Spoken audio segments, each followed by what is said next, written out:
Hello and good evening, ladies and gentlemen. My name is Saur Darkchylde. I'm a player with autism, and welcome back to Let's Replay Ace Attorney Dual Destinies on the Apollo Justice Trilogy.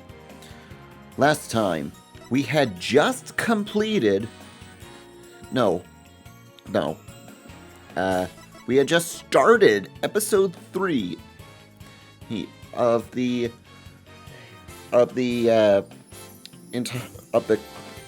cases after doing the special episode, since we're trying to go in chronological order.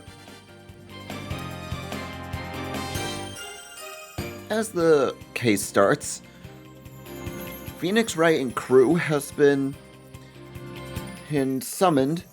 invited, to put it more lightly, to attend a mock trial. However, only Phoenix was supposed to attend the mock trial and give a speech. Apollo, being the nice guy that he is, decided to step in for Phoenix and Athena. That way they can learn anything new for any upcoming trials. However, after waiting a long time for one of the teachers that never showed up in another room, they hear a crash, only to find that it is the teacher that they were supposed to meet. However, surprise, surprise, she's been murdered. And our prime suspect and client for this case is Athena's old friend, Juniper Woods, who we defended in Case 1. If you were wondering what the first defense was for her being on trial, well, here it is. And, of course, it was murder. So, do we have what it takes to clear her name? Well, let's find out in the first day trial in Turnabout Academy. Oh boy, buckle up everybody, this is going to be one crazy ride of an academy.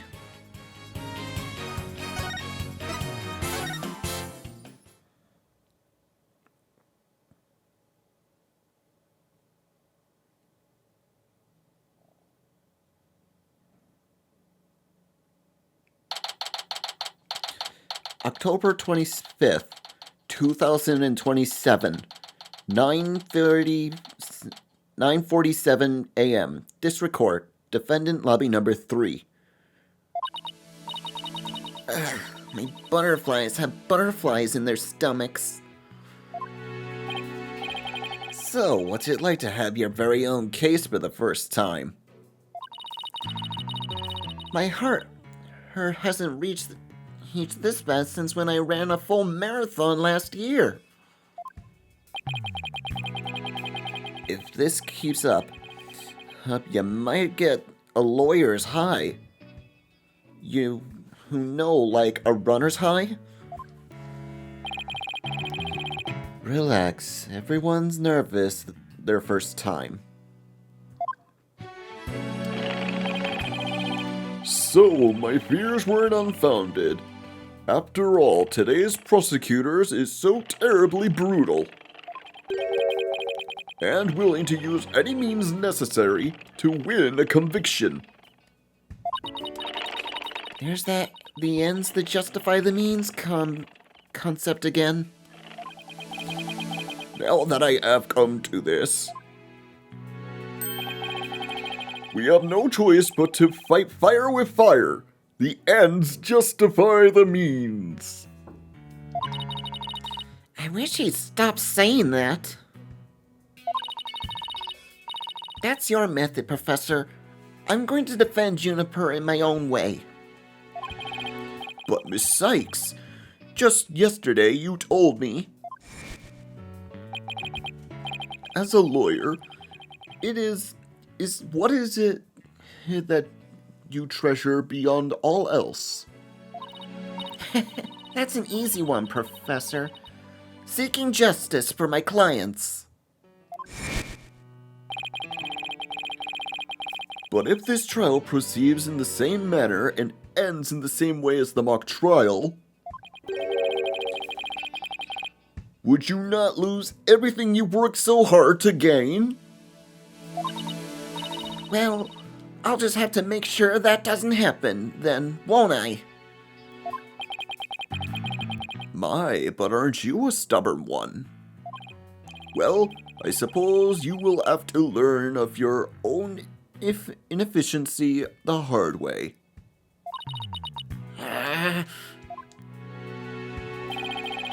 Forgive me, Professor Means, but can't we just leave it at that? Oh dear, please forgive me. It's just, I wish to protect Juniper by any means I can. Stop making that scary grin on your face, man. I do too, but... Now, if you would excuse me. Thanks to him, I'm feeling even more pressure than before. Don't let it get to you, Athena. And don't forget to keep smiling. I'll be fine. And I haven't forgotten what Mr. Wright said. The worst times are when lawyers have to force their biggest smiles. The trial's about to begin. I'll show you to the courtroom if you please. Apollo, I'm counting on you to support Athena this time. Okay, Mr. Wright, leave it to me. That's right. I have Apollo to back me up. Junie's fate rests in my hands. I won't rest until she walks free.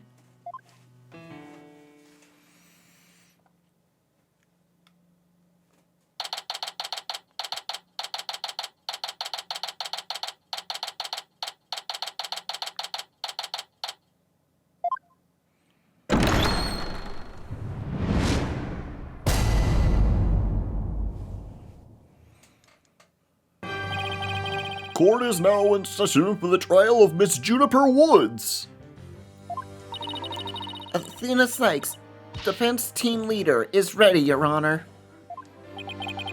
That didn't sound very confident. Are you sure you're okay? I'll be fine. Your baldness. I know. As usual, you want me to deliver the opening statement. Yeah! This case is crystal clear. I see no need to expedite it any further. Now summon the witness.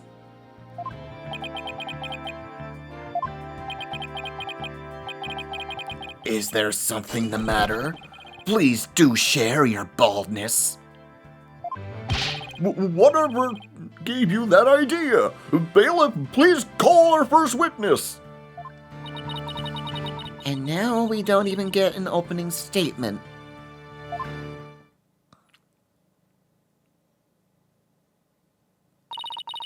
Detective Fulbright, he and Prosecutor Blackquill have become quite the team.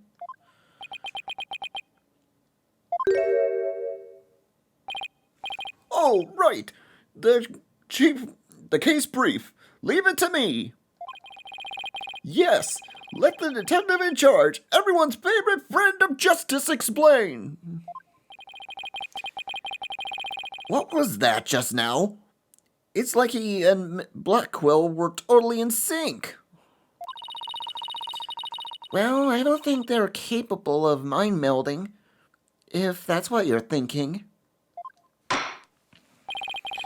All right, Detective Fulbright, would you please explain the case to the court?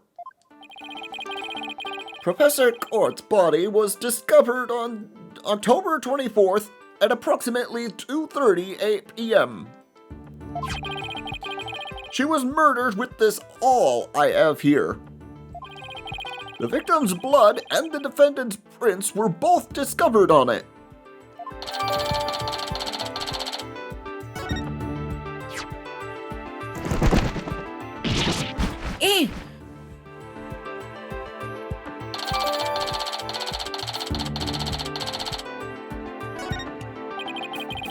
Wow, that bird can deliver evidence too. Blackwell has trained him well. Maybe Blackwell should train it not to mess up people's hair while he's at it. Moving right along. The body was discovered on the outdoor stage, although no blood was found there. However, we detected traces of massive amount of blood in the third floor art room.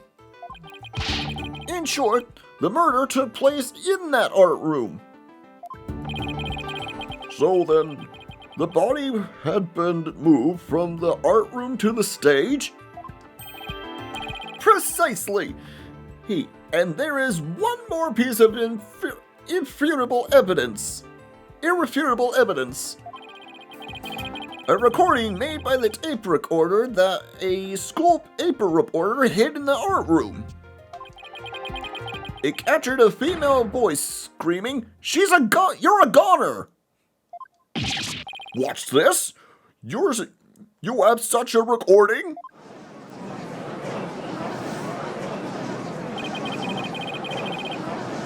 Must be that tape recorder Miriam mentioned.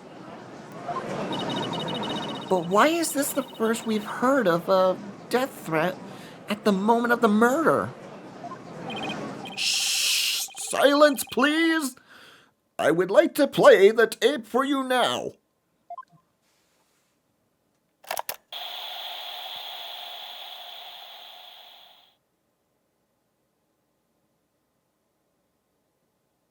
You're a goner.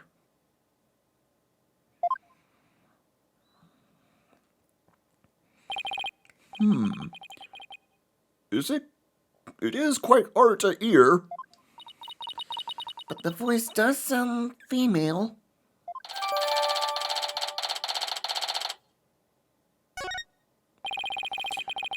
The noise and low volume of the voice have made voice print analysis all but impossible. Then you haven't identified the voice as belonging to the defendant? Not so fast! After all, voice print analysis isn't everything. The victim was killed at night, then discovered in the afternoon the next day. The question is, when was the body moved? Oh, I know! It could have been moved in the middle of the night when no one was around. Sorry, no. The campus was full of students that morning, however, no one reported seeing a body. That means the body was moved sometime before the mock trial when all the students and faculty were gathered in the lecture hall and the rest of the campus was empty. During this time, Hugh O'Connor, one of the mock trial participants, found the body. So the prosecution heard about Hugh seeing the body? Wait one moment.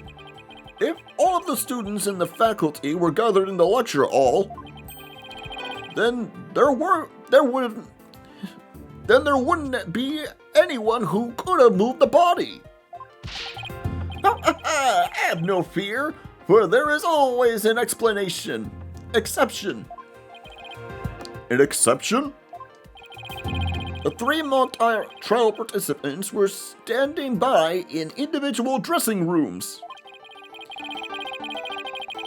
They were the only ones who had free access to the deserted campus before the mock trial. What? Then that would mean... What would that mean? Those 3 students were the only ones who could have moved the body. In justice we trust! I don't like where this is headed, Athena. Me neither. And by those 3, I mean Hugh O'Connor, Robin Newman, and Juniper Woods. I knew it. Please, Detective Fulbright, Don't say what I think you're about to say. In justice we trust. I take it everyone understands now. The voice believed to be that of the murderer her was female. And out of the 3 people who could have moved the body, just 1 is a girl. That leaves the defendant, Juniper Woods, as the only possibility. No! Impressive. He has you on the ropes even before any cross-examination. You could at least pretend to be upset for me. A splendid job, Wright. That could not be any clearer. Feel free to anticipate a salary raise next month.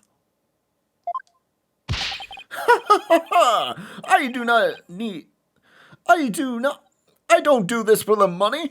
It's all about justice. In justice we trust. Not only a half-wit, but a pre-nimble stick in the mud you are. I guess neither the carrot nor the stick works on Detective Fulbright. Now, bailiff, please bring in our next witness to the stand.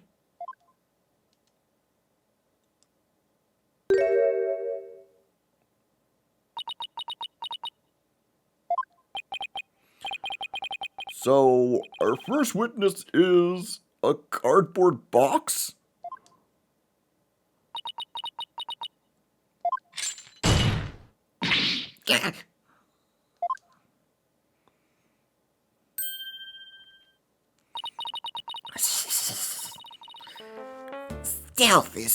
Stealth mode deactivated.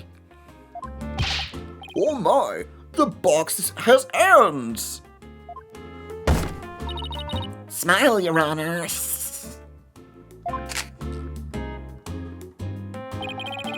What the dickens? I've just had my picture taken. Miriam Scuttlebutt, senior her at the Legal Academy. I'm a reporter on the judge course. Juniper's been a bad girl. I'll tell you all about her crimes. Might I ask whether you could come out of that box?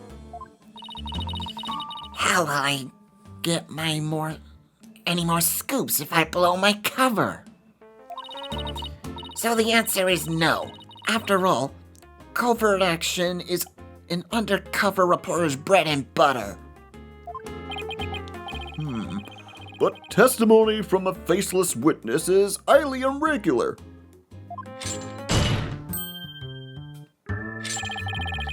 A former ninja I met in the clink said that exposing those who work in the shadows is to pass the death sentence upon them.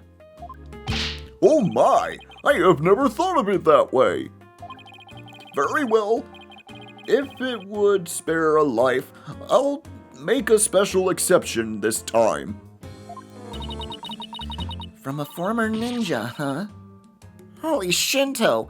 Oh, how can a judge believe this load of crock? Now, your testimony, please. Oh, but take care not to reveal your face.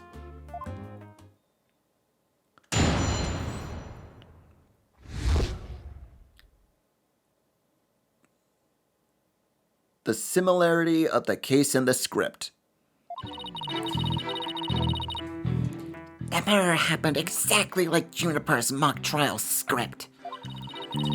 Up until the mock trial began, only Professor Court and Juniper knew the script's content. But Professor Court's sudden decision not to use the script sparked Juniper's murderous rage. Juniper had to be the killer.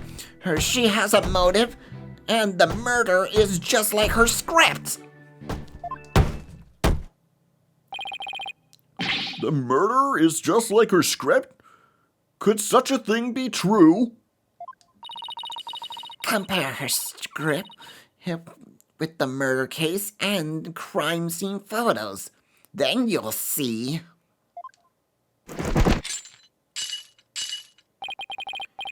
This is so simple, even an ape posing as a decrepit old judge could understand.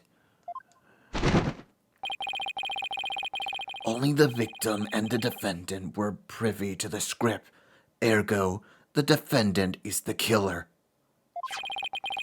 Furthermore, in the art room, where the crime supposedly occurred, this witness's script, along with an envelope on which "use" was written, were found. This proves that the accused's script had been rejected a day before the mock trial. She pressed the victim to use her script, an argument ensued, and then the fatal stabbing. Oh, that makes perfect sense. But what now? Prosecutor Blackwell has all his ducks lined up in a row. He's really on a roll now. He's like a pit bull once it sinks its teeth into you. How dare she? My script had it all. Oh, above have been phony evidence. Hence, grudges and betrayals. I trust the defense is ready to cross-examine the witness. No problem. I mean, yes, I'm ready. I think. Time to find a hole in her testimony and unbox the truth.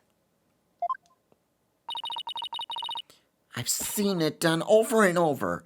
I know I can do this.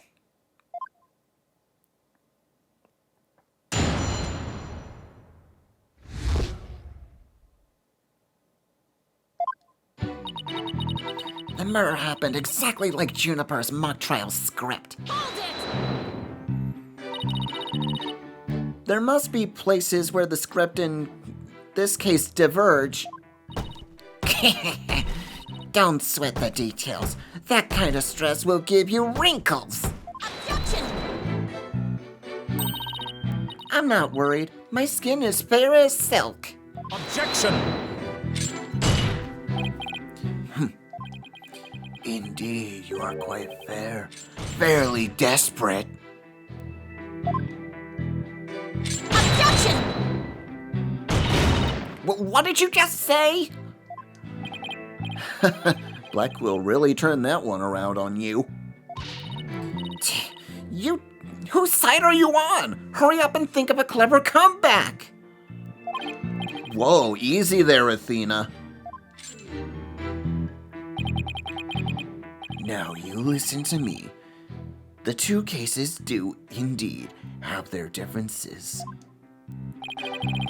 For one, the stage hadn't been erected on the mock trial script. But in this actual case, there were signs indicating the victim's wrists had been bound.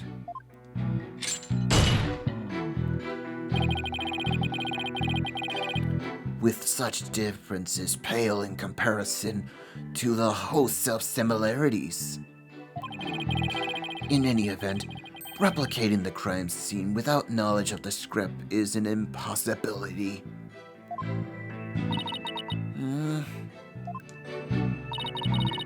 Looks like I won't be passing this off as a coincidence. What a total burn. Try again, why don't ya? Pawn of the woods.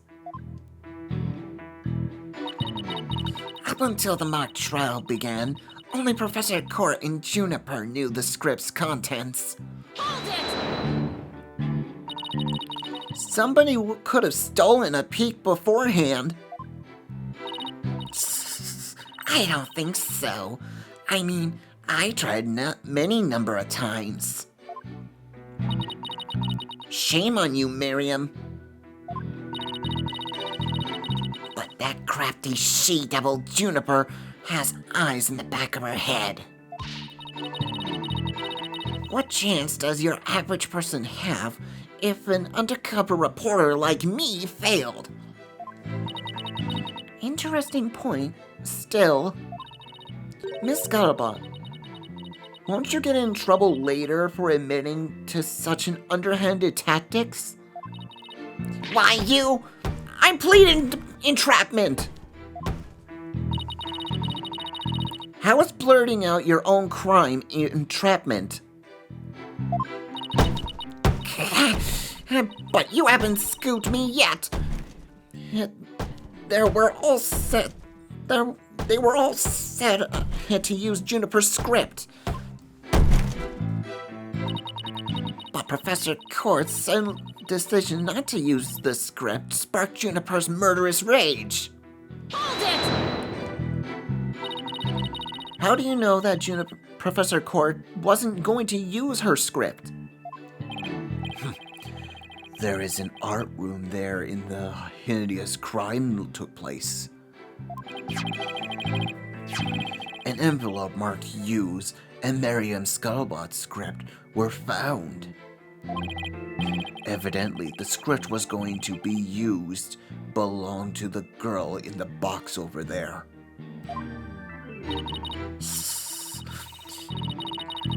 It's only natural that my script would be accepted and hers rejected. I introduce all sorts of brand new concepts, including bribery and fake evidence. It was a cutting-edge script portraying a courtroom battle in the dark age of the law. I can't help but feel Professor Court went out of her way not to use it. But Juniper, she used some devious, underhanded tactics to get her script chosen. That's why her script, and not my masterpiece, was used in the mock trial.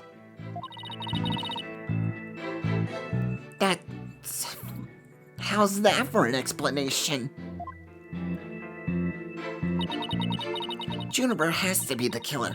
She has a motive, and the murder is just like her script. Hold it!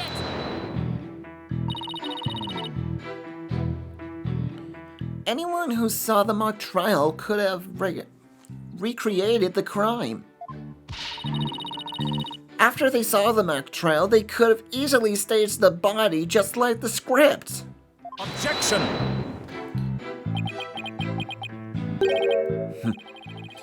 Wary is the trial which pits Hawk against Canary. Objection! What did you just say? If he's so weary, he should try something less. I bet that saves some energy. This is no time for jokes, Apollo. Oh, he just called me a canary. Don't let him get to you. At least canaries pick up on things quickly, just like you. I shan't repeat myself, so listen carefully, Psych Stono. Hugh O'Connor discovered the body before the mock trial even began. How could one stage the body, as it is in the mock trial script, before anyone knew its contents? Yeah, that's right. Do you even fathom the intricacies that go into staging a crime scene? No, I think not. You have the rudimentary mind of an elementary school child. Elementary school? Reporter's testimony throws attorney Athena Sykes for a loop. The perfect captions. How marvelous. A photo in a newspaper is just the thing to boost your brand. In a school paper? Seriously? I believe you pressed the witness more than enough, Miss Sykes.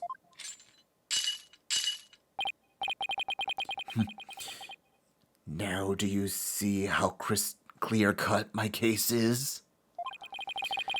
Take it now, and in that fair, disparate mind of yours,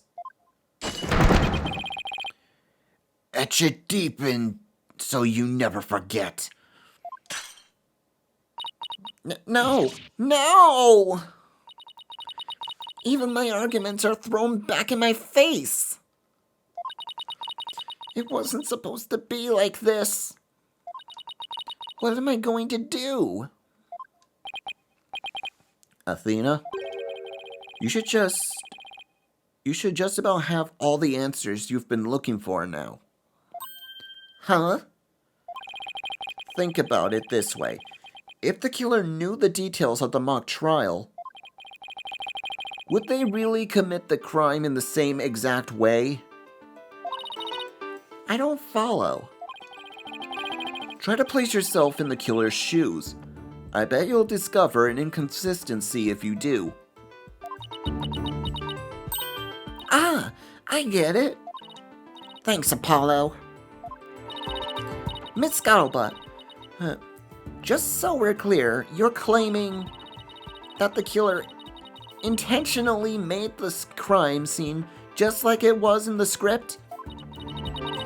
And that it was beyond a shadow of a doubt not a coincidence? Is that correct? No, duh. After all, well, it's just more evidence of Juniper's evil she-devil ways. Objection!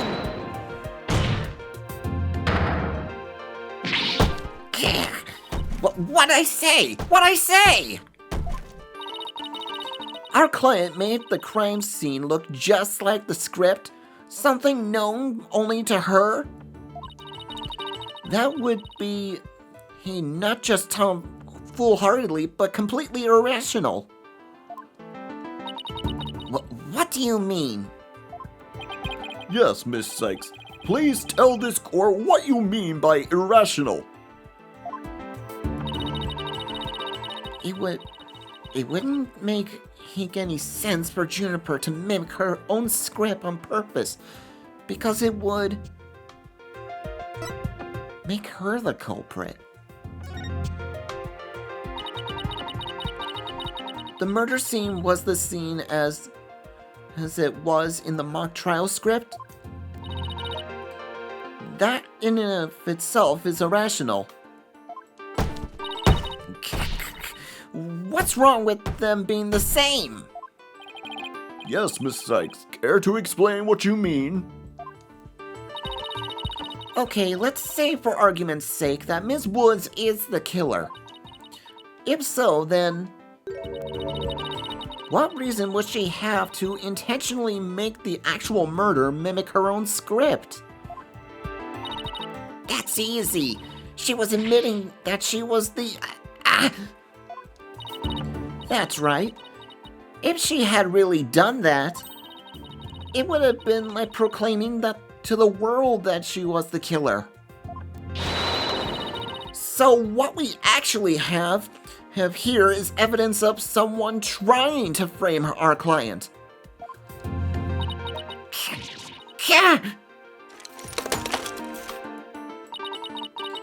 The body was found the day of the mock trial. In short, the day the details were revealed. So it would be completely inconceivable for the murder to go exactly like the script. Don't let it go to your head just yet. Objection! It would seem Justice Dono's comrade in arms has finally drawn her sword. However, the blade is dull, and it shall remain so until you master its use. Enough with the stupid sword metaphors already. There is a perfectly good reason for the inconsistency of which you speak. Reason? What reason? Must I spell everything out? You are what people today would call high maintenance. The accused had intended to stop the mock trial, and in that event,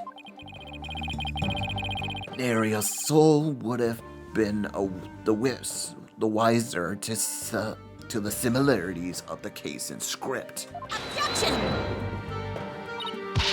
No, the mock trial was only stopped after the body was accidentally discovered. Objection!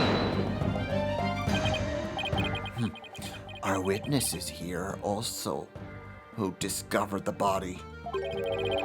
In fact, she was led to our dearly departed professor by the accused herself. What? Miss Scarpa saw the body too? Precisely. And with the discovery of the body, the mock trial ought to have been cancelled. Wait, so you didn't call the police? Nope, I kept it a secret for my big scoop. You can't do that.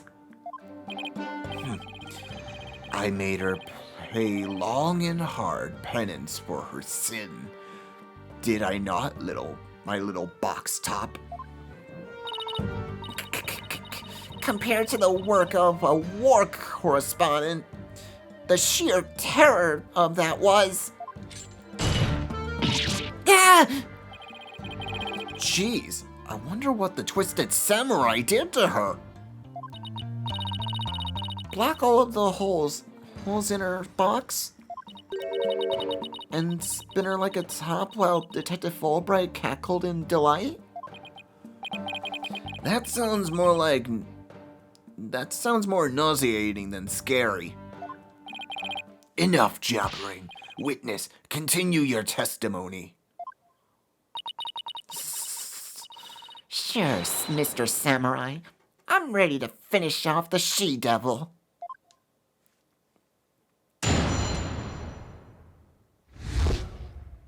What Scuttlebutt saw. I snuck into Juniper's dressing room while everyone was in the lecture hall. Juniper had changed into her stage costume. I asked her, "What are you doing?" When suddenly she fled into the hallway as if she wanted me to follow her. I followed her all the way to Professor Court's body. She led me right to it. I'm positive it was Juniper because she was wearing the costume that she had made. Hold it! Why did you withhold such key testimony? But what's that supposed to mean? Athena, you haven't even started your cross-examination.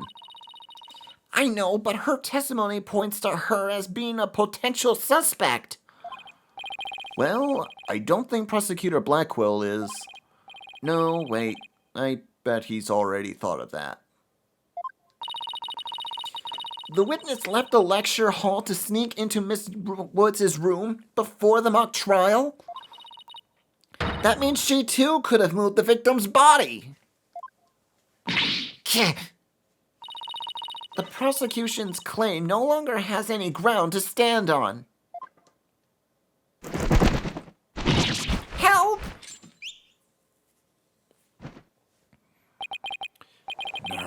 No need to ruffle your own feathers so. When you squeak like a little brat, it agitates Taka.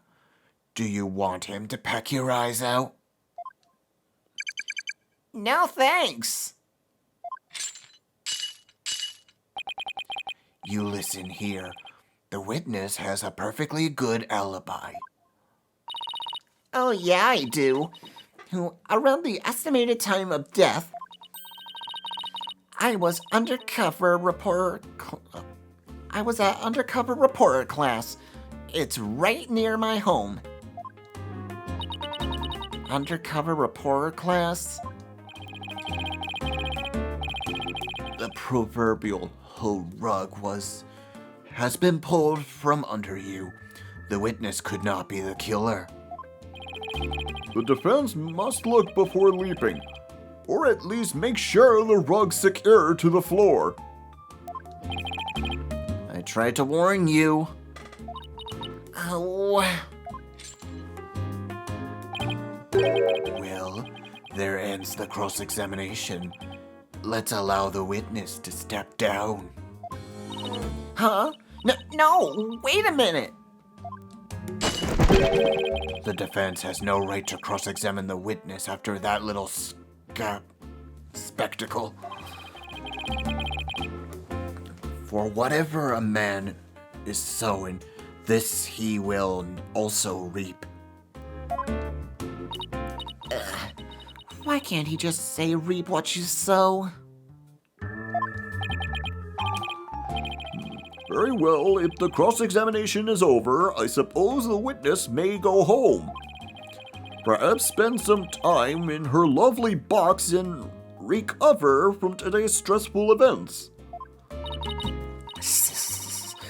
Don't you worry about me, Your Honor. There's no rest for the wicked, or journalists either. My third eye's always eyeing a scoop. She's always eyeing a scoop? Well, back to the trenches. Bye-bye. Hold it! Not so fast, Miss Scuttlebutt. Apollo? There's just one thing I'd like to ask. Did you take a picture of the victim's body? And if not, why not? Well, that is...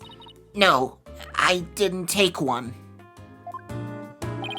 Well, that's strange. Why wouldn't you take a picture if you were always eyeing a scoop?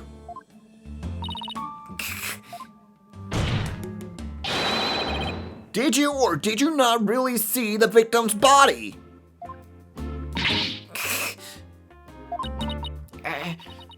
It's not like I, actually saw it, but... What the devil? Did you hear that, Your Honor? The witness didn't actually see the body. That completely overturns the prosecution's claims that the witness was led to it. Justice Dono, you dare bear steel at me again?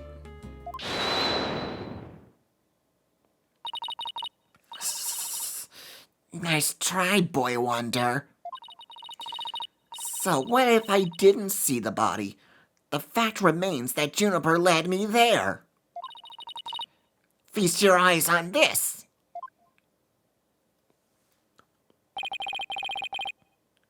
What exactly am I looking at? It's a crucial moment forever frozen in time by my third eye. A photo clearly showing Juniper Woods.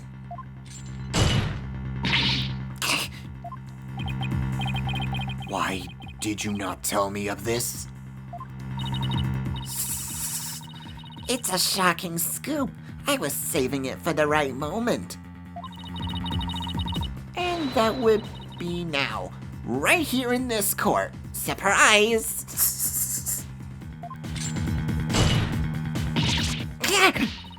What'd I do? What'd I do? All journalists keep their scoops secret until the right moment. She's pretty brave hiding it from Blackwell like that. Or pretty stupid. Well, this is an unexpected turn. Athena? About this picture.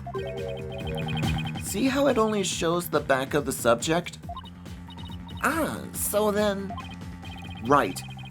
Who knows whether this photo shows Juniper in the first place? Objection! A completely irrelevant point. What is relevant here is... there was someone who did try to lead the witness to the body. Take a gander at this. The route to which the accused escaped. The witness pursued the accused this way after she fled the dressing room.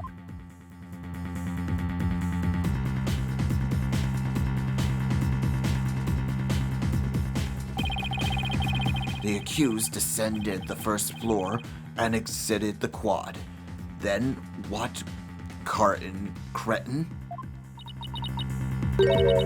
Then I tripped and fell. Oh, caught my knee on my own box. She stayed under her box even while running after someone? Sounds difficult. Recall that the body was already there, for Hugh O'Connor had already seen it. She was trying to show someone the body because she wanted to stop the mock trial.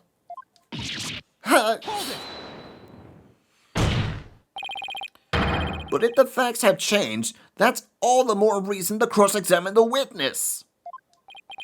The defense has a point there. Very well. You may proceed with your cross-examination. It seems Justice Dono has saved your pretty little hide, Missy. For now, at least. Phew. Guess I pulled that one off somehow. Thanks, Apollo. You're a lifesaver. Incidentally, my compliments to the witness for her very fine box. It's primo carbureted cardboard. Lovely selected from among many. Yeah. Tell another lie or hide another fact from me, and I shall put you to the torch. Yeah.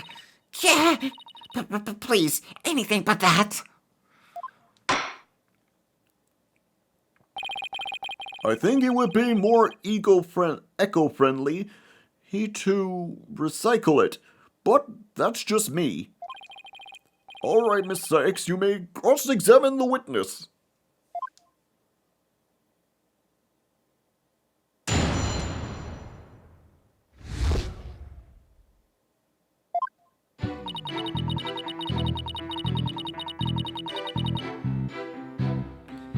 I snuck into Juniper's dressing room while everyone was in the lecture hall. Hold it! You said you snuck in, but why would you do something like that? Because I got a big scoop on Juniper. Club memberships would go through the roof. Right now, the newspaper club only has one member, me. The club's history once I'm gone. So, the theme is Harold, whole brand recognition is a matter of life and death. Her means are questionable, but her motive is surprisingly sound. Extra, extra! Students seeking the thrills and chills of expose journalism report to the club room. This has been a paid advertisement anyway. Where was I? Huh? Never took Miriam for such a go-getter.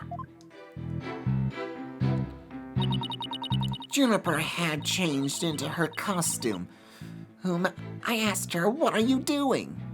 Hold it! Why would she change into that costume? The mock trial was about to begin. How should I know? Oh, but if you don't believe me, take a look at this photo. I captured this critical moment like the gonzo journalistic pro I am. But this only shows the back of whoever was fleeing. You expect to shoot her face when she's running away from me? I guess you're right, but this doesn't seem to be getting me anywhere. At any rate, as this photo shows, Juniper was in her stage costume. When suddenly she fled into the hallway, as if she wanted me to follow her. Hold it! That doesn't mean you had to chase her. Call it a journalist's instinct. I see something fishy, I go after it. But you never did catch up to her, did you? A true undercurrent for a journalist gets up and dusts herself off when she stumbles. That reminds me, didn't you fall during the chase? When you tripped on your box?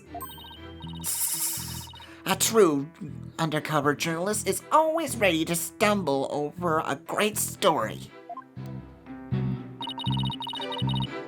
Sure are a lot of holes in your story. Or is that just the scuttlebutt brand of journalism? A true undercover journalist always prevails against her adversaries. I followed her all the way to Professor Court's body. She led me right to it. Hold it!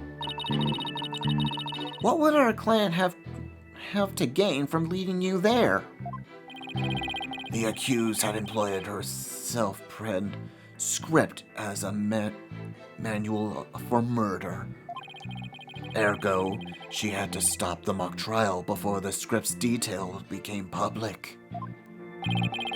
And that accounts for her desperate attempt to lead our Carton cretin here to the body. Objection! But as we all know, Miss Scuttlebutt didn't alert the authorities. As a result, the mock trial began as scheduled. Objection! The issue here is not whether it was, in fact, halted. The fact remains that the accused was trying to lead the witness to the body.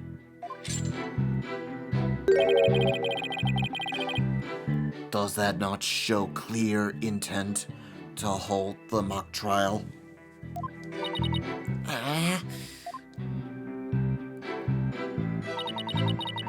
I'm positive it was Juniper because she was wearing her stage costume that she made.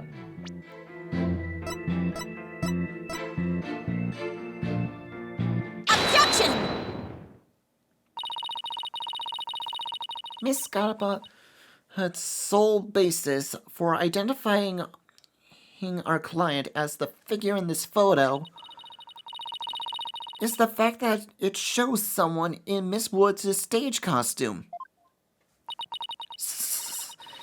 Well, it is Juniper's costume, so that must be Juniper in it. It's clear cut. No, that's where you're completely mistaken.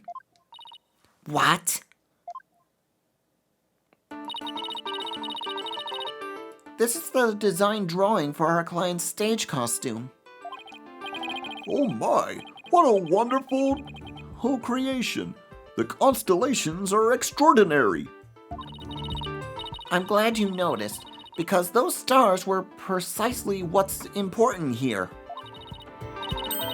In the drawing, there are constellations all over the outside of the costume.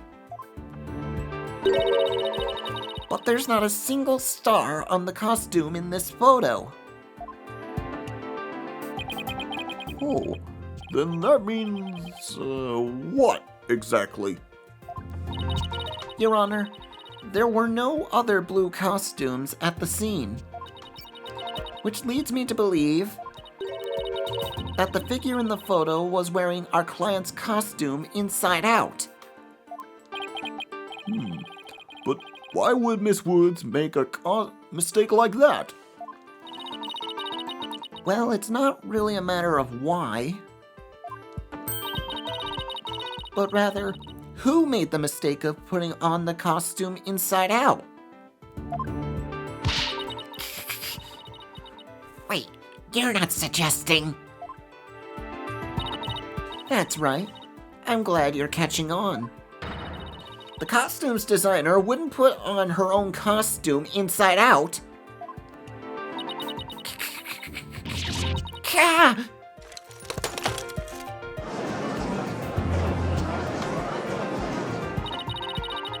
Sorry, Miss Scuttlebutt, but doesn't believe in you had a scoop when you really didn't doesn't believe in you who had a scoop when you really didn't make you a failure as a reporter. A failure as a reporter?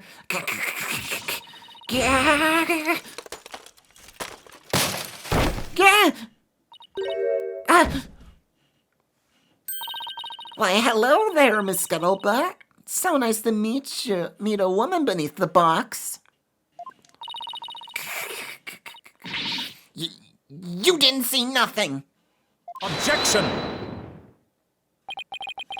Now I would have you stop right there, Psych-Stono. For it is why the matter upon which I would have this court focus.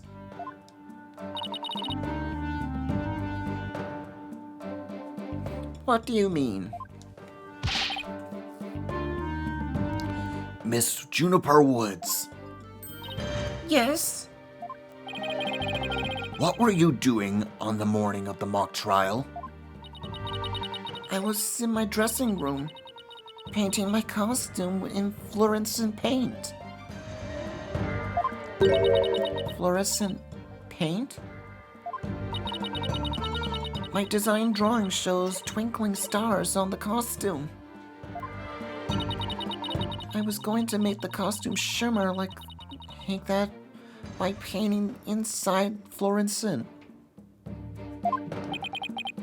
What was that again? Fluoride? Did your costume have cavities? Not fluoride, fluorescent, as in glowing. The paint would make it glow in the dark. Yes, so you applied that to the inside of the costume, and then? I let it dry for a while because I heard it takes a long time. So I put the costume on my mannequin inside out. Inside out. So then... This is a photograph of the inside-out costume taken in the dark. As you can see, there is a heavy layer of paint over the entire inside surface. But someone were to properly don this costume in this state, the wet paint would get all over their body. Why, yes, I believe it would. Indeed, ergo the costume was worn the way it was, not by anyone's mistake. But because this was the way it was on the mannequin, inside out. Gah!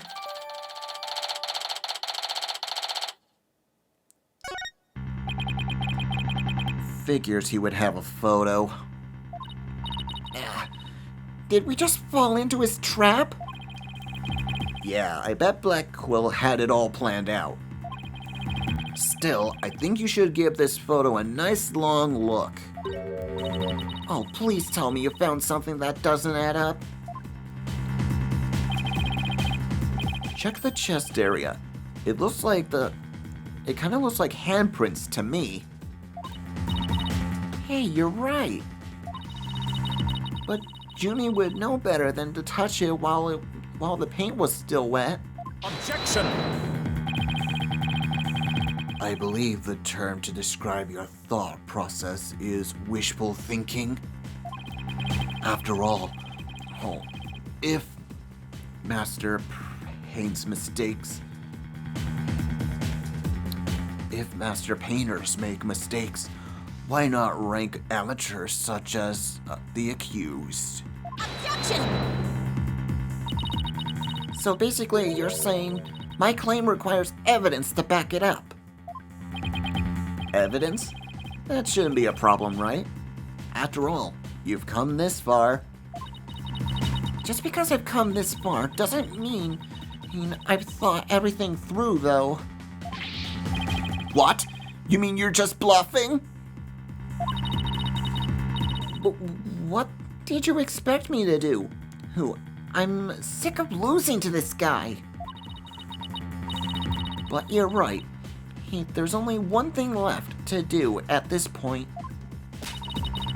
And that's to present some evidence. Pronto! A showdown, is it? I gladly accept. The fluorescent paint must have stuck to the hands of whoever touched the costume.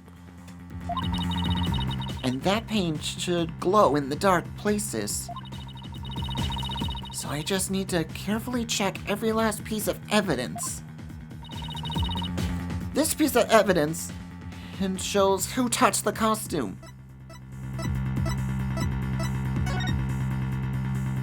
Bingo! Take that! A school newspaper? Interesting. Take a look at the photo where the lights are dimmed and the spotlight is on Miss Woods. Observe, Mr. Newman's hands is in that photo as he stands at the prosecutor bench. As you can see, it's glowing, just like Miss Woods' fluorescent paint.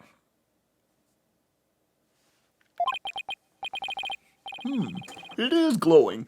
Quite brightly, I might add. But why would he put fluorescent paint on his hands for the mock trial, you may ask? The answer is he wouldn't. Not on purpose. It got there when he put the costume on. That means what again? It means the figure photographed in the costume was not our client, Juniper Woods. It was her classmate, Robin Newman. What?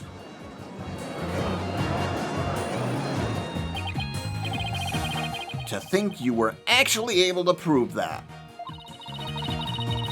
Well, you never know what's going to happen next. That's the thrill of the courtroom. So then, Does that mean that Robin is our man? Well, that's certainly how it looks. Very well. Robin Newman it is. He is here in the gallery, I trust. Show yourself. I challenge you to a duel.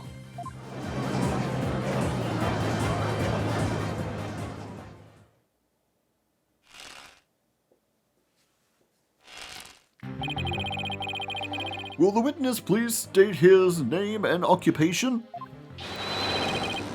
I'm Robin Newman! I want to become a great artist. I practice day and night. Yeah! No, that's not it. Art's gotta be sincere, man. So for occupation, should we put down budding artist? No! Famous Legal Academy Senior Prosecutor Course! This brace is proof of my masculinity. I've been training to be a prosecutor for 18 years.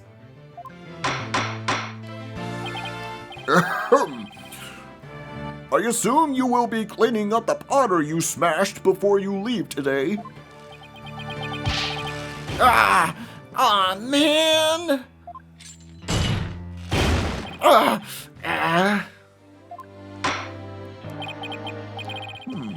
It seems the witness has finally settled down. I guess nothing phases the judge after all these years. You may proceed with your testimony, Mr. Newman. Specifically, the court wishes to hear why you had fluorescent paint on your hands.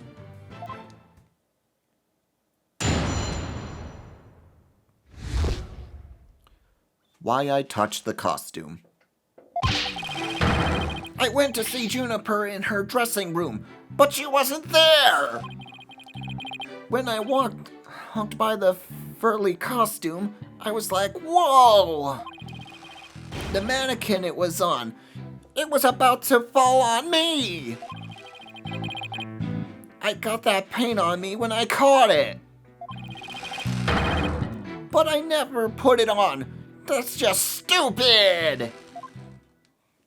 Hold it! Your Honor, I recommend a short therapy session for the witness. Well, Mr. Newman does seem particularly agitated, but...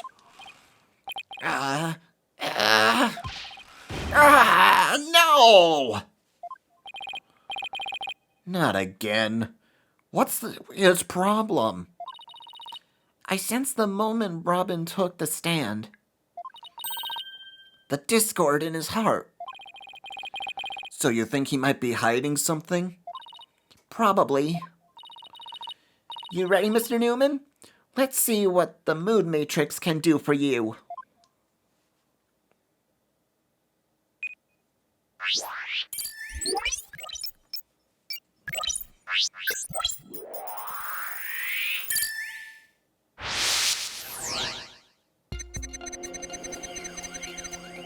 I went to see Juniper in her dressing room.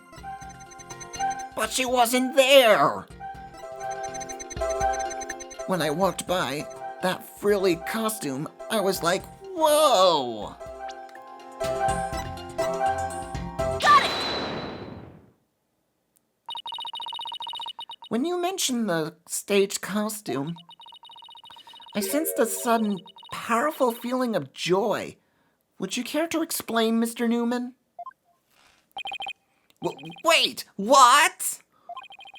Why would a furry scarf thing hang and a long skirt make me feel like that?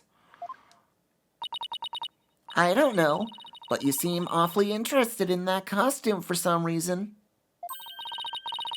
You didn't happen to put it on, did you? Like I do that kind of thing. I'm a dude, and I'm into braces. You don't think Robin's actually got a thing for Juniper's outfit, do you? Oh, come on, isn't it obvious? You're enjoying this a bit too much, Athena. No way, man! The mannequin came falling towards me, so I stuck my hands out to stop it. End of story. That's a new piece of information. Time to run an update.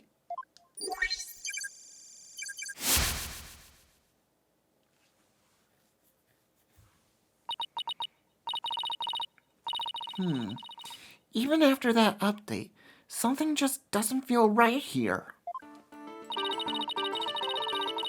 Do I have anything that could prove this statement contradicts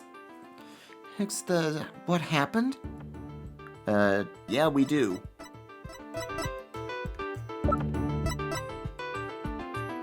Take that!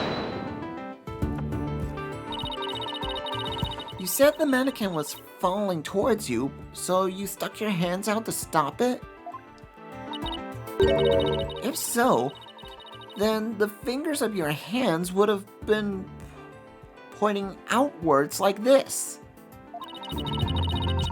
But that's not what the handprints show. In fact, it looks like just your thumbs and the base of your hands. Why in the world would I leave such a weird handprints? You know why. You left them when you went to adjust the scarf after putting it on. Just like the model in this drawing. Whoa! Why don't you just admit it, Mr. Newman? You did put the costume on, didn't you? And you really do like Miss Wood's clothes, don't you? Fine, I admit to putting the costume on. But I don't like girly clothes, man! Yes, new information to plug in.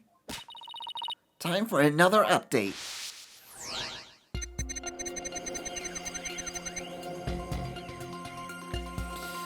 I snuck into the costume.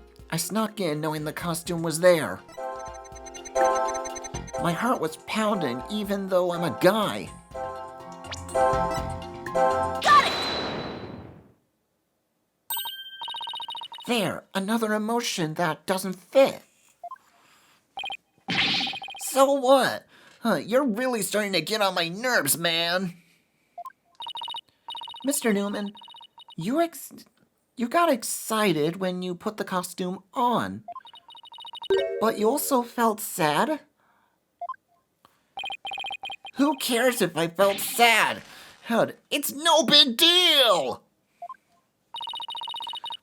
Okay, Mr. Newman, out with it. Why did you feel sad? You're hiding something, aren't you? Oh, no! You're not fooling anyone anymore. Now tell us why you were sad. Okay, fine.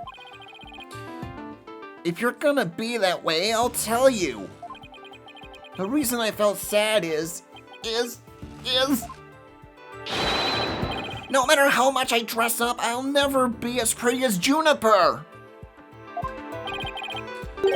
Well, no offense, but his habit of shouting at the top of his lungs doesn't exactly help. No, that's not it! I totally owned those girly clothes. I should have been totally pretty. But there's something that keeps getting in my way. Wow, that's a whole lot of anger and raw emotion right there. His heart is crying out in pain. His emotions are out of control. Out of control emotions? We saw those during the Ninetales Veil incident. So, all we have to do is find the source of his uncontrollable anger, right? Right. Help me look for a conflict between his statements and the images that we see.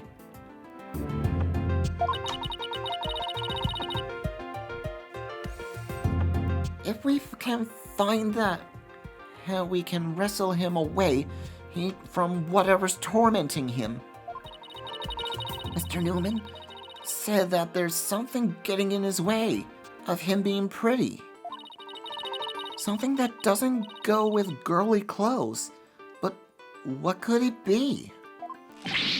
Fine, I'll testify, man!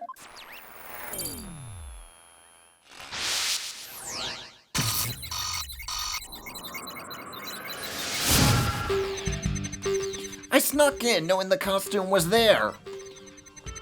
My heart was pounding even though I'm a guy. It's true, I felt a powerful feeling when I saw that long frilly scarf. I admit it, I wore girly clothes. Nothing wrong with that if you're one of those people that like cross-dressing.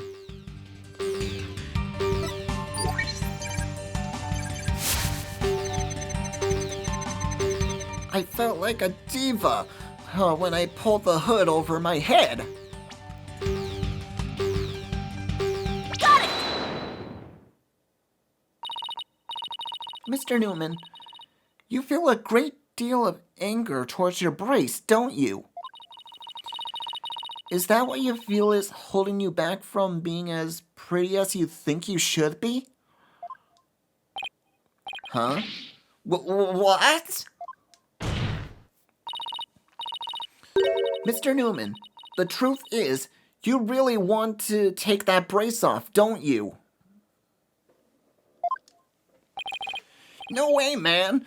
This is a symbol of masculinity. I could never take it off.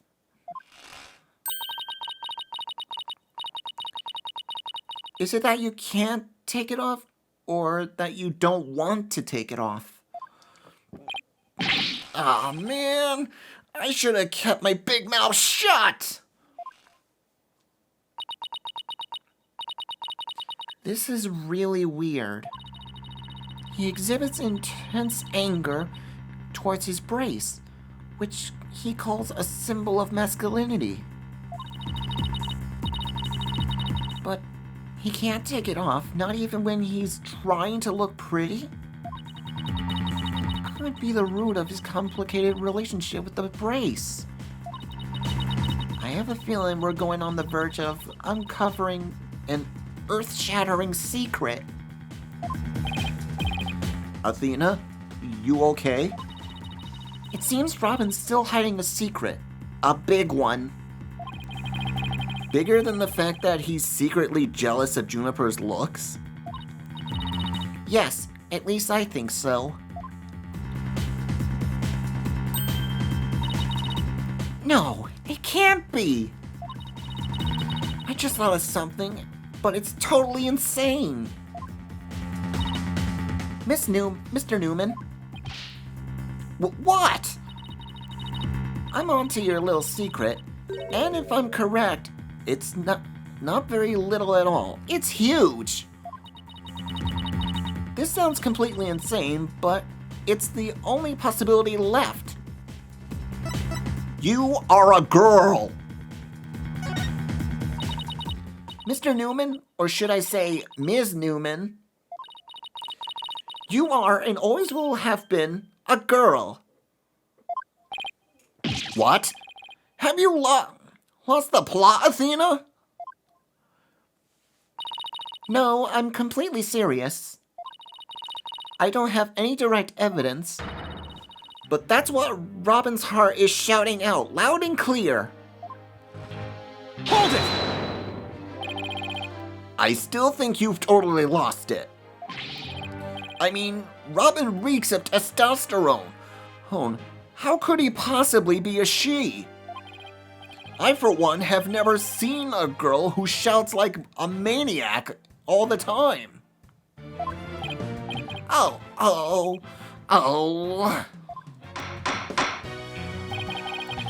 I've seen plenty of witnesses in my day.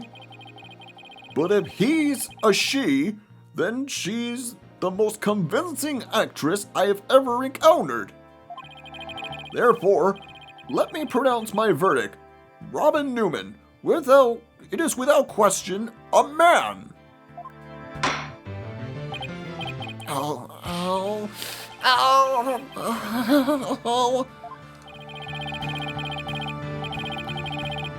You are now truly Justice Doe's equal in one area. You are just as equally insane.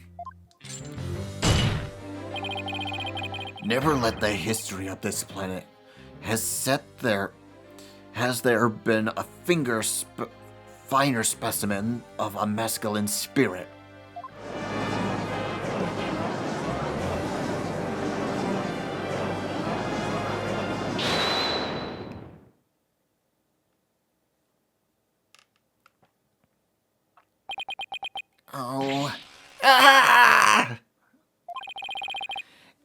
If you guys are done talking about me, I'm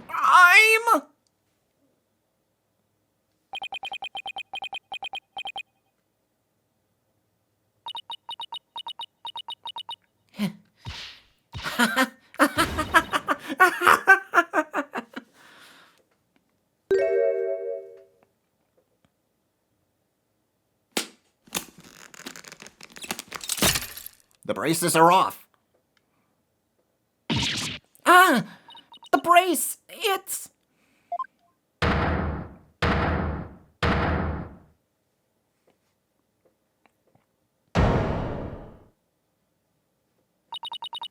Miss Sykes? No. Allow me to call you Athena.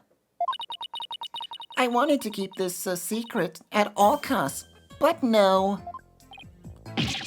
No way! Gah!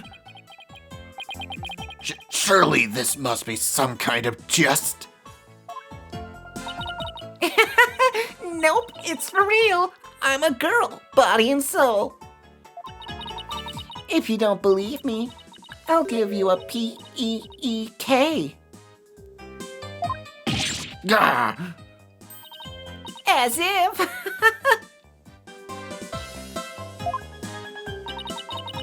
What an amazing transformation. Yup. Robin is a girl. Well, all the Discord is gone. Hun, the image is now complete.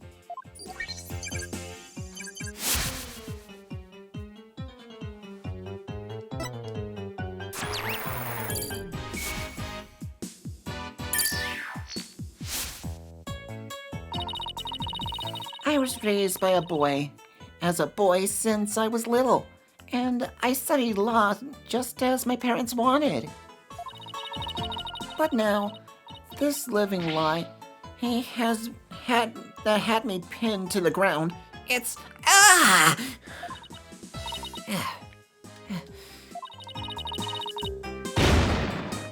It's been blown to smithereens by you, Athena. Now I can stop pretending. I want to be a prosecutor. I'm gonna be an artist. Yay!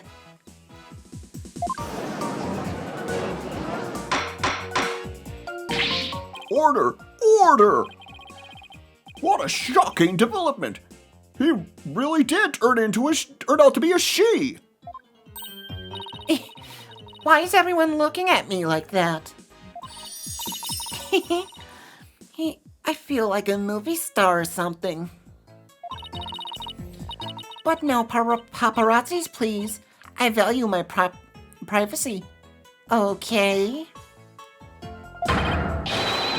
Bruh, no pics or you'll regret it, man! Am I just imagining things, or is Robin even more hyper now than when she was a he? I don't know. Maybe it's just because she finally got her troubles off her chest? Literally? This is all well and good, but does he being a she actually change anything? The fact that the witness is actually a girl does change things. Because there is now a piece of evidence that must be re-evaluated. Very well. Let's see what the defense has for us now. What piece of evidence we must reconsider now that we know the witness is a girl? Take that! This is what I would like the court to reconsider. Oh, the tape recorder? The one that recorded the threat, "You're a goner"? That's right. We have already established that it's a female voice but in the recording. Of all the students who could have moved the body before the mock trial was to start, our client was the only female to, if you exclude Miss Scuttlebutt because of her alibi. And that is why the tape recorder made our client the prime suspect. Ah, so then... That's right. The witness just revealed that she's a girl. Therefore, if we are using the voice in the recording as a basis for hurling accusations, then the witness must be labeled a suspect too. Oh no!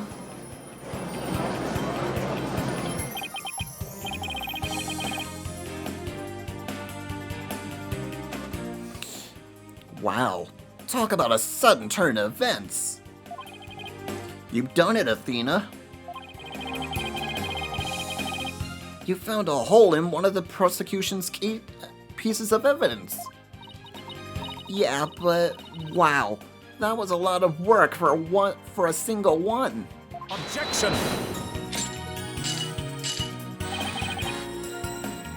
Not so hasty now.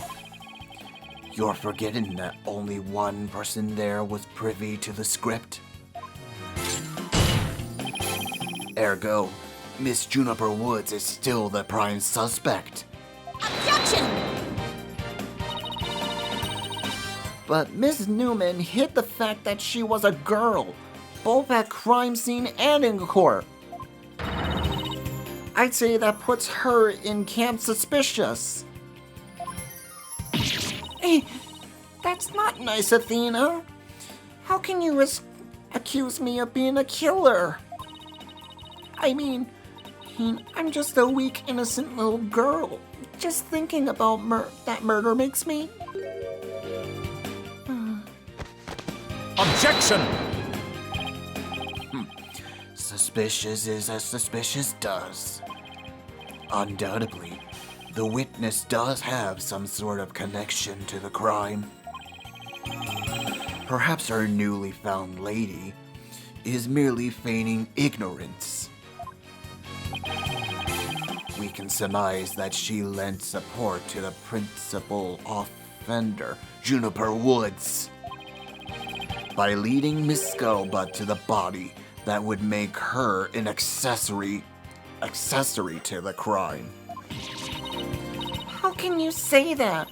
I'm not an accessory to any crime, Mr. Birdman. Objection! The Birdman? In any event, and with the witness as an accessory, it explains quite a bit, does it not? Objection!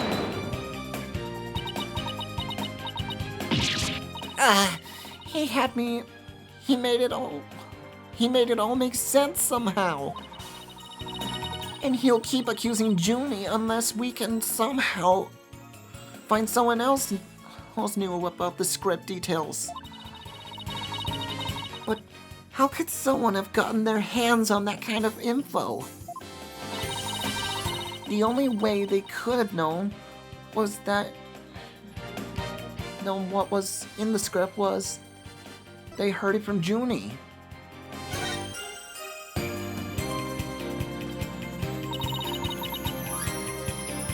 Sorry, Junie, but you're not going to like this. Our client may have leaked the script's details to someone.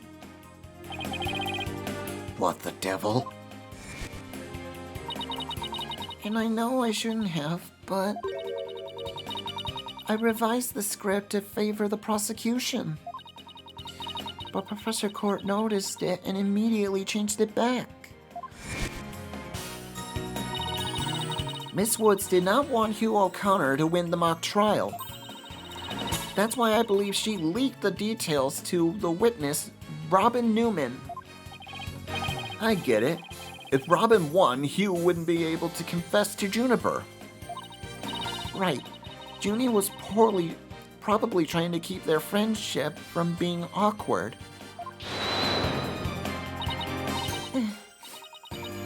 How could you, Thena? What a bunch of bull. I never heard a word about that script from Juniper. Never ever! Objection! You sure? Can you look me in the eye and swear you didn't? B-A-A-B-A-D, Athena. You don't have any evidence!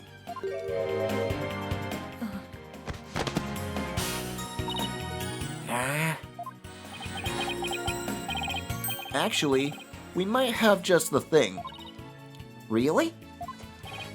Yeah, one of Robin's lines I heard when we were reenacting the mock trial.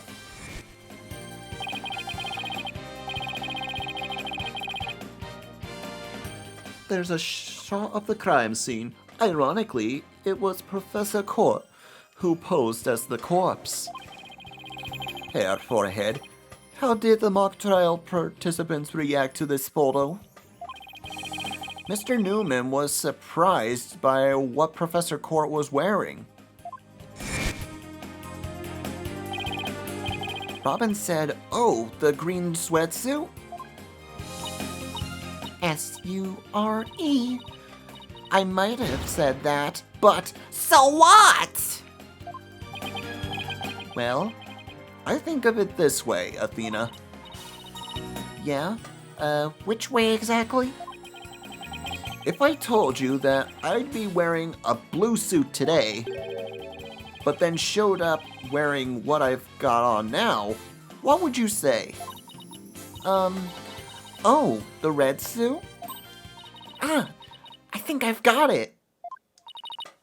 Your Honor, we have evidence proving that Miss Newman knew the contents of the script. The defense moves to present said evidence to the court. Very well, Miss Sykes. Present away. This evidence proves that Miss Newman had prior knowledge of the script's contents. Let's see. Mock trial script. The mock trial script? Ms. Newman, during the mock trial, you were shown a photo of the victim's body. And reportedly, you reacted by saying, "Oh, the green sweatsuit?" Oh, yes, I said that. What's your point? You seem to have some issue of the green issue. You seem to have some issue with the green sweatsuit, and I think I know why. The proof is in the script, specifically on the things to prepare page. Sweatsuit. Victim's outfit will be a red one from the prosecutor's course. Ah! You were surprised because the sweatsuit in the photo was green. But if you didn't know about the script's content, then that shouldn't have surprised you. No! I thought we were friends, Athena. How could I have been so blind? In light of her privileged knowledge, I move to declare Ms. Newman a suspect, Your Honor. You what?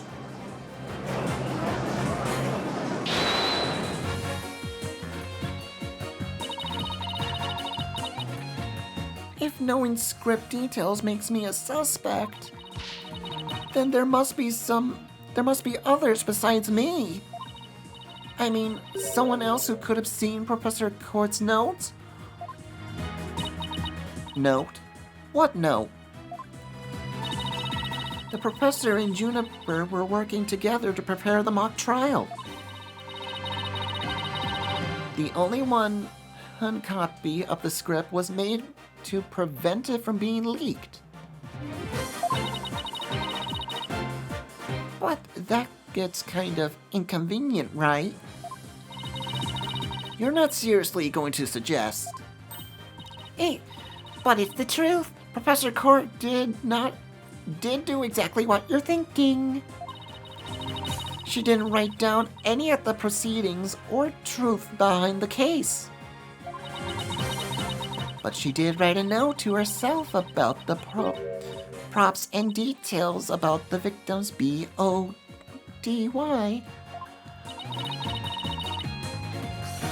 Is this really true, Miss Newman? If you don't believe me, send the police over to my house. Tell them to check the pictures of my camera. I thought it might give me an advantage. So I took a picture of the note. I say she's telling the truth. Wait a sec. If there's a note with details about the body, then that means there are others who could have made the murder look like our client's script. Yes, I believe you're right. Apparently, this case isn't as clear-cut as Prosecutor Blackwell would have us believe. This new revelation blasts a big fat hole in the prosecutor's case. Oh! Objection! Bully for you, Missy. But don't think this spells victory.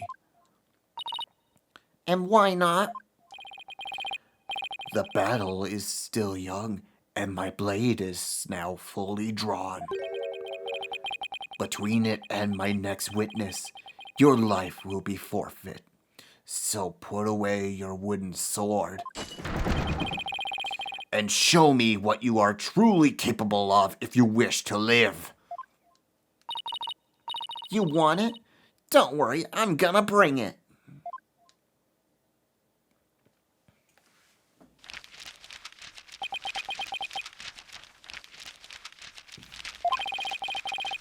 I already said I want nothing to do with this trial.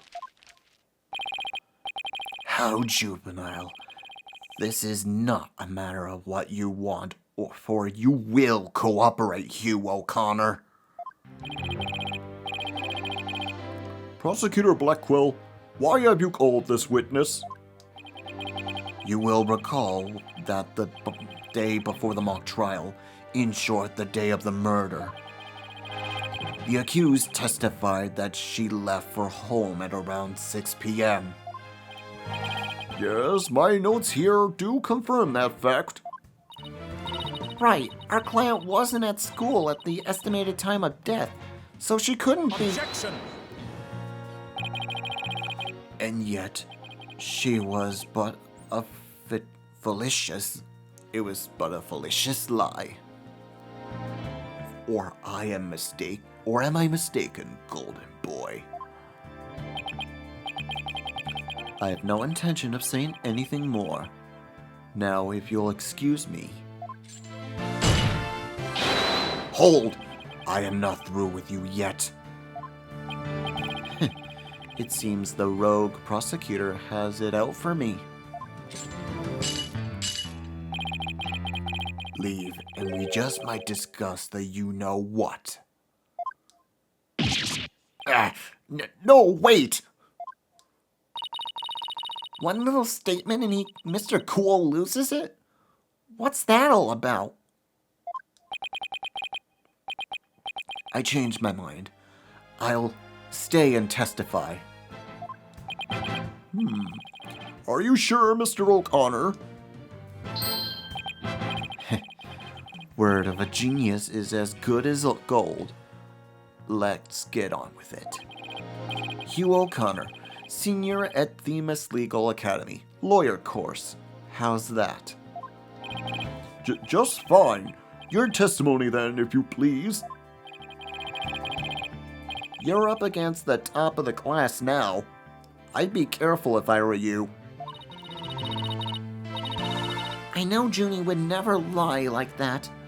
That pompous schoolboy won't know what hit him.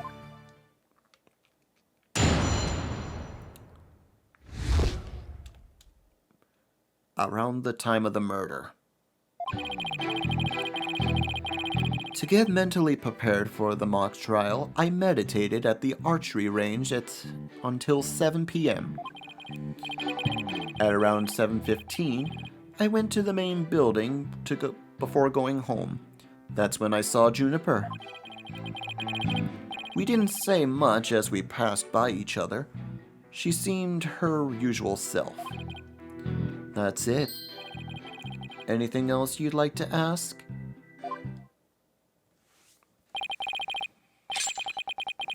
That's quite enough.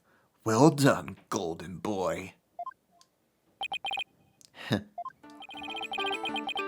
The final bell rings at 7 p.m., at which point the campus is a desolate place.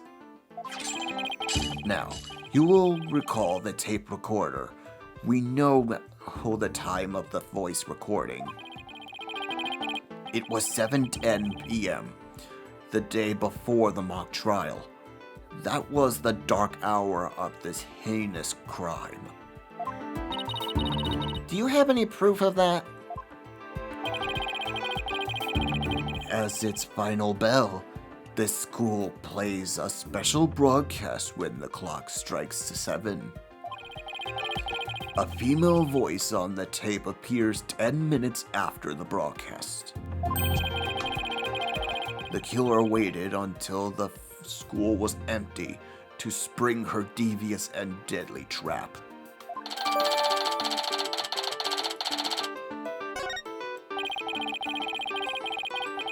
So when the witness saw the defendant, that would have seen... Indeed.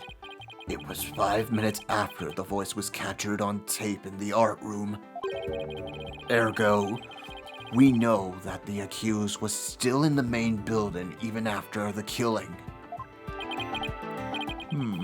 So the time of the murder and the time of when the body was moved... Great. Another inconvenient testimony. Miss Sykes, your cross-examination, please.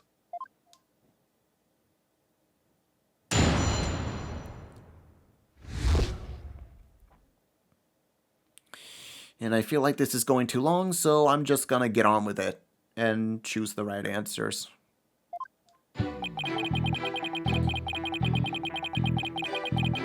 To get mentally prepared for the mock trial, I meditated at the archery range till 7 p.m. At around 7:15, I went to the main building before going home. That's when I saw Juniper. We didn't say much as we passed by each other. She seemed her usual self. That's it. Anything else you like to ask? Hold it! All right. I'll take you up on that kind offer. I expected as much. So go ahead. Ask away. Mr. O'Connor, I wanted to ask you,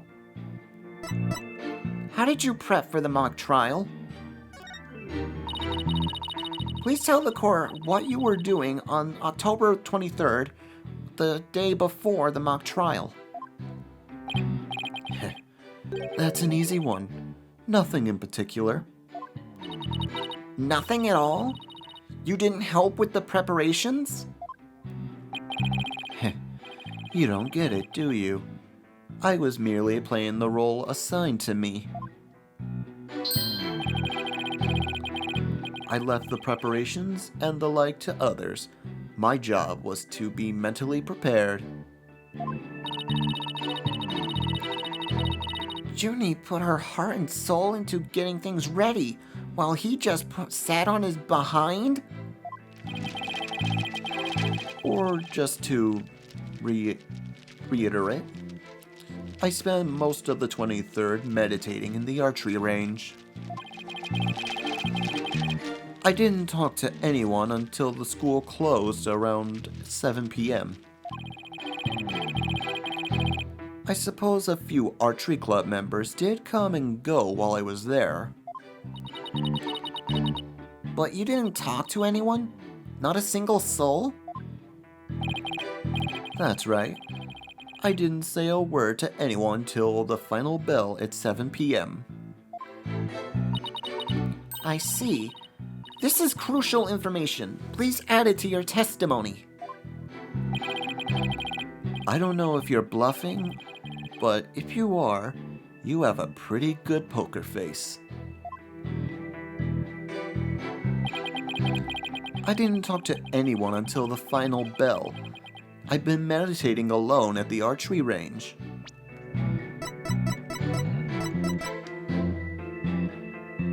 Let's see, is it this? Objection! The music stops, so it's the right one. So, you didn't talk to anybody on October 23rd? Are you sure about that? I already told you. My word is as good as gold. Okay, then how about you explain this, and don't spare any details? Sorry, never seen that before. This is the victim's planner. She recorded all her plans in great detail. Take a look at this page here. It reads, 23rd, meet with Hugh, and important. Don't you find that interesting? But what? Where did you get that? The key word here is important. You said you were at the archery range all day, but you also said that a few students... Try again. But you also said a few students came and went while you were there. That doesn't sound like a great place for an important talk. But the entire campus was buzzing with activity before the mock trial. Where could they have possibly had a private conversation? I thought about that too, but the situation changes after the last bell. What's this now? The witness stayed after the last bell in order to have a private talk with the victim. Am I right, Mr. O'Connor? This is insane. Must we go through this yet again? I suppose you have no evidence as usual. No, I don't have any direct evidence.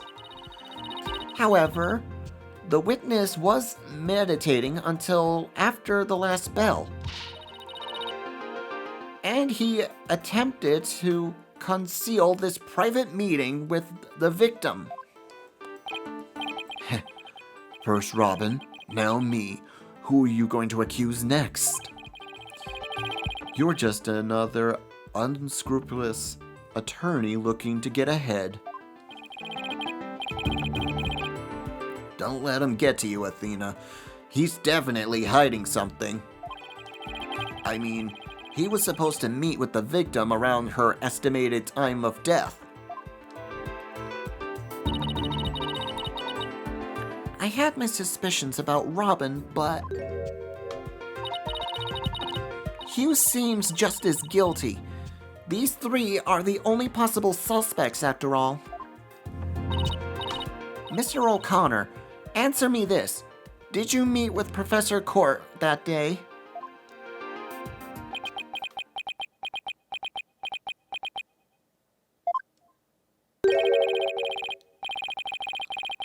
Sorry, Mr. Jailbird Prosecutor. I don't mean to steal your thunder, but I've something to say.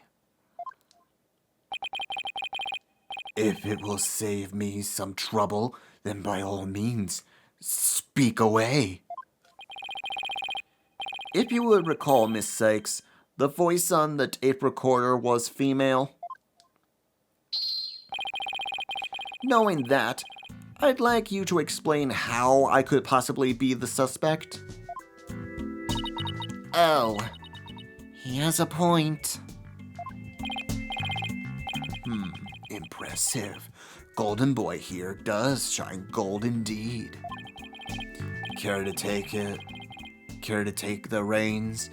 You're more than capable of prosecuting this case. Sorry, but I'm studying to be a lawyer. What a pity. To think such genius is to be wasted on mere lawyering.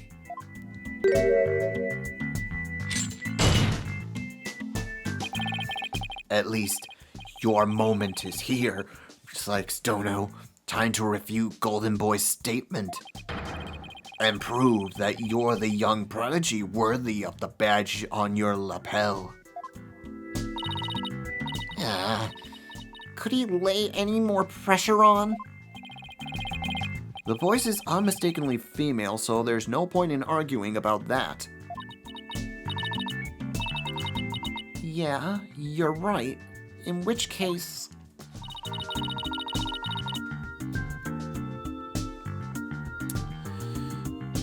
To whom does the voice on the tape recorder belong to?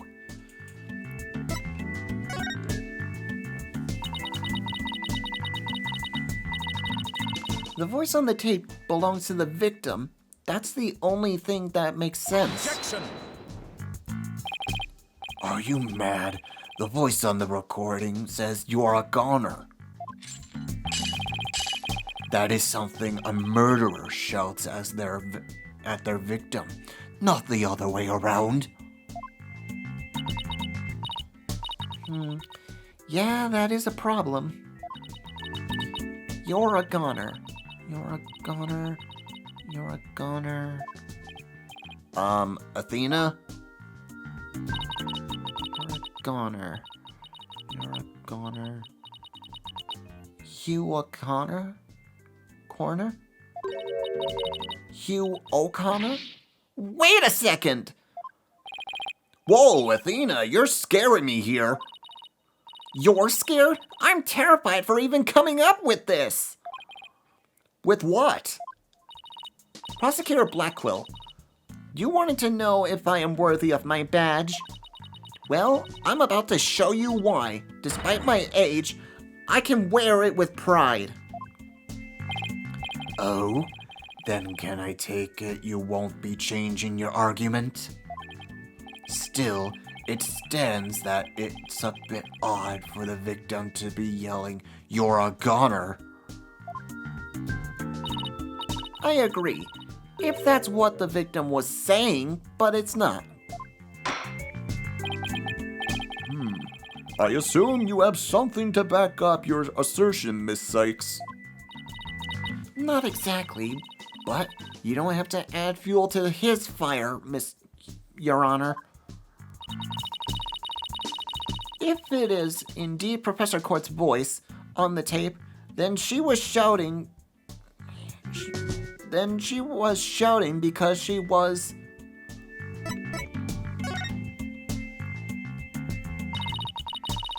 I would like to call one basic fact into question. Is that shout on the tape really saying you're a goner? What are you up to now, Athena? Professor Court's planner says she was supposed to meet with the witness for an important talk. Perhaps our witness, despite being a genius, had done something wrong. And this made Professor Court get angry with him during their private meeting. I don't see how this changes what we heard on the tape. Well, if you want to see how it changes things, then let's try a little experiment. Your Honor, I would like you to yell to the witness as if you were mad at him. But, and this is important, use his full name. Okay, let's see. Hugh O'Connor! What did I do to deserve that? Yes, like that. Now try again, but faster. Hugh O'Connor! Hugh O'Connor, Hugh O'Connor? Hugh O'Connor? Hugh O'Connor? Wait a second! No! Oh, this can't be! Objection! You think I can't spend the energy to lead you this far if it wasn't true? But it is, Your Honor. Humans are not perfect. That's a scientific fact. We sometimes mistake shadows for monsters or wind for voices. Now that you mention it, You can do this, Athena. Just give the old guy one more little push. The sound on the tape recorder never was the phrase, "You're a goner." That's only what we thought we heard, when in fact, it was the witness getting yelled at. the court will note that this is different from the selective hearing men are so good at. I think you're right, but what was that last part again? Never mind. The important thing is that the voice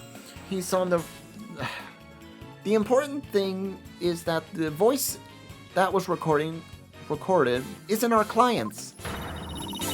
So since it was the victim scolding the witness, he must now join the list of suspects. Objection! I had thought that testimony would suffice, but it seems it has come to this. I will not allow such malicious quibbles to upend this case. The prosecution has one final piece of evidence to present the court. Evidence? What's he going to pull out now? Feast your eyes on this photo. Let me see that insolent look vanish from within them.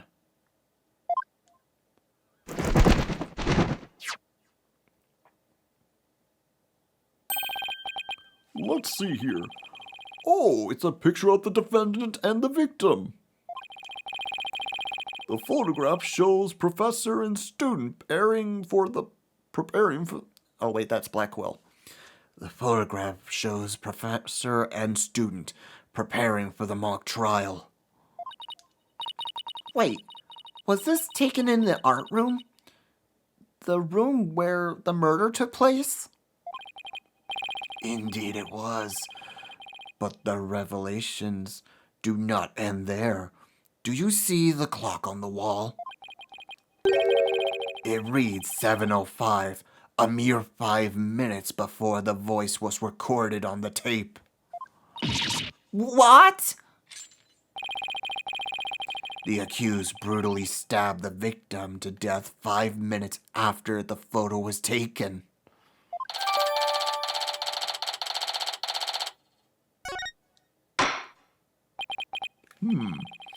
It seems the defendant's culpability in this crime is quite obvious. Junie was with the Professor Cord just 5 minutes before she was murdered? What now? Nothing I say he can change the fact. Understand now? Can you believe in your client all you can believe in your client all you wish, but try as you might, such misplaced faith will inevitably be cut down before the curled steel blade of truth. Nah. Listen, Missy, the person you'd like to save more than anyone else in the world, I'd be willing to wager that your defense isn't what they desire. But I became a lawyer so I could...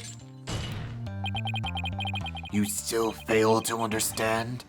After so much pain and defeat?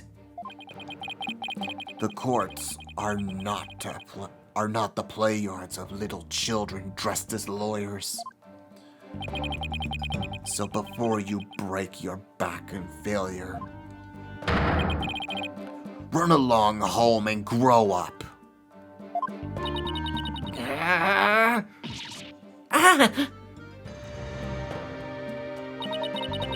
If he thinks I'm giving up now, he's got another thing coming. I have to find my inner strength if I ever hope to save him.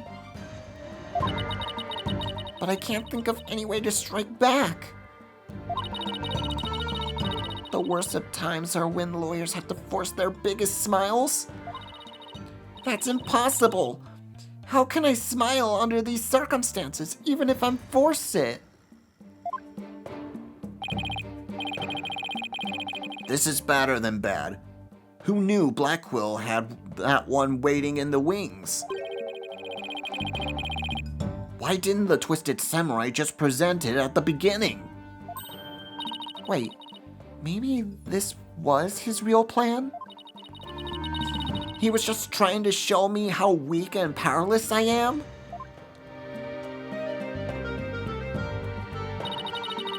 Maybe he's right, because I really haven't got a clue. Who's the real killer? Who murdered Professor Countess Court? Robin Newman, a girl who had been forced to live a lie as a guy? Or was it Hugh O'Connor, the honor student who had met with Professor Court? There seems to be little reason to debate the defendant's guilt any longer. The time for a verdict has come.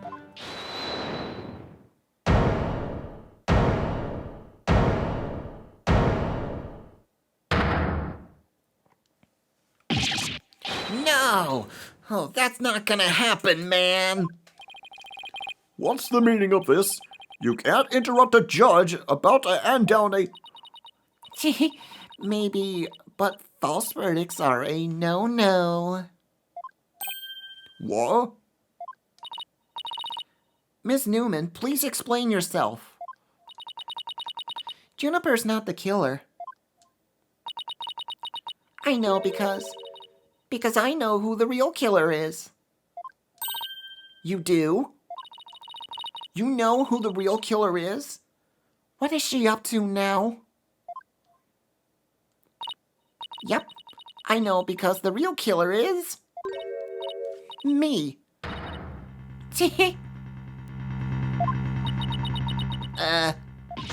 What? It was me. I did it all alone. Oh, just me. I don't get it. Why is she confessing? Miss Newman was witness near the stage. There's even a related photo of her. The more I think about it, the more suspicious she seems. Robin Newman isn't the kind of guy who pins the blame on friends. Just so he can walk away free. Get it over with. Declare me guilty already. Hold it.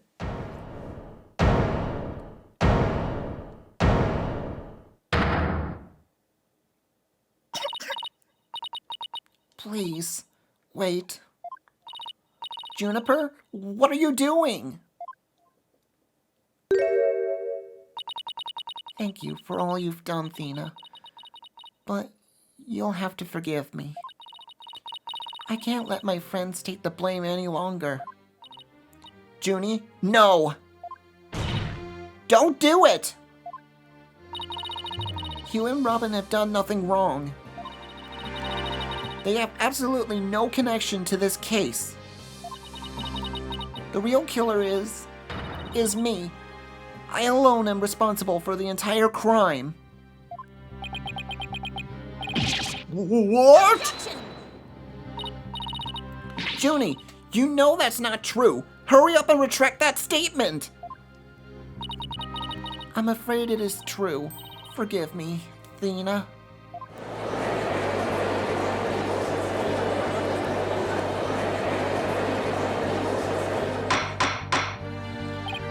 Order! Order! Will somebody please explain what's going on here? I see right through your cheap ploy.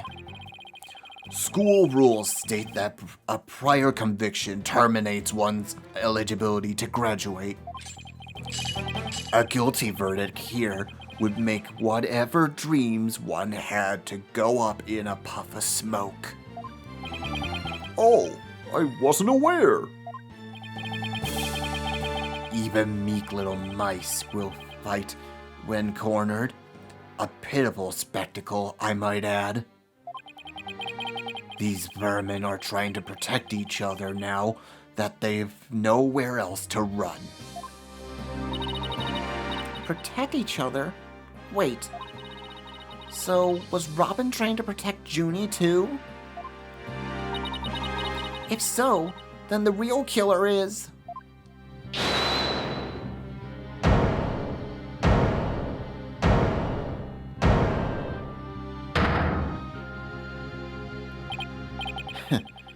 This whole thing's a joke.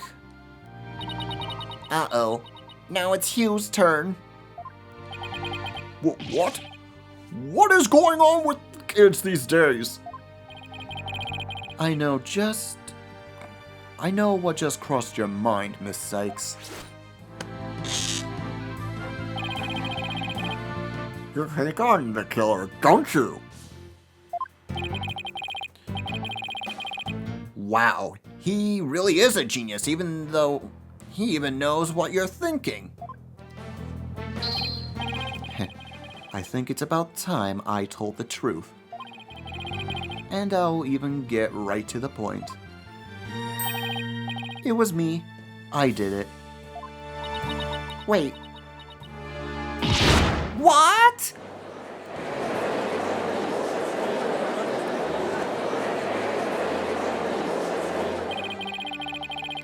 Now both potential suspects are claiming to be the real killer. I'm so confused right now. You still have doubts? How about I dial my murder plot? How about I detail my murder plot? It's absolute genius. Enough with this nonsense. This is a court of law, not a set of some high school drama. I see I have no choice. I'm afraid I'll have to... Hoy, wait your baldness.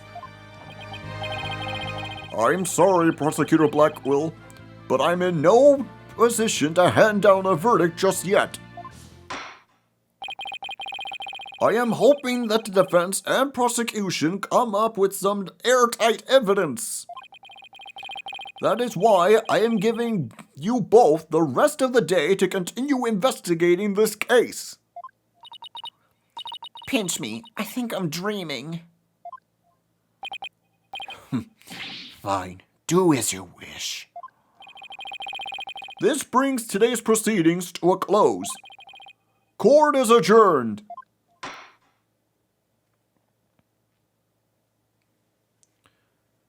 Oh boy, that was a lot. And just by the skin of our teeth, we made it out of that. But what awaits us as we take on our second day investigation of this case?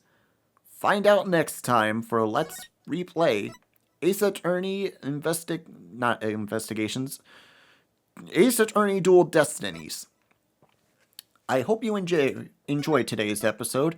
If you did, hit that like and subscribe button. Leave a comment if you want. Ring that bell to be notified when our next video comes out. We do new videos every Tuesday, Thursday, and sometimes Saturday and Sundays. Until the next episode, this is Saur Darkchylde, signing off. Have a good night, folks.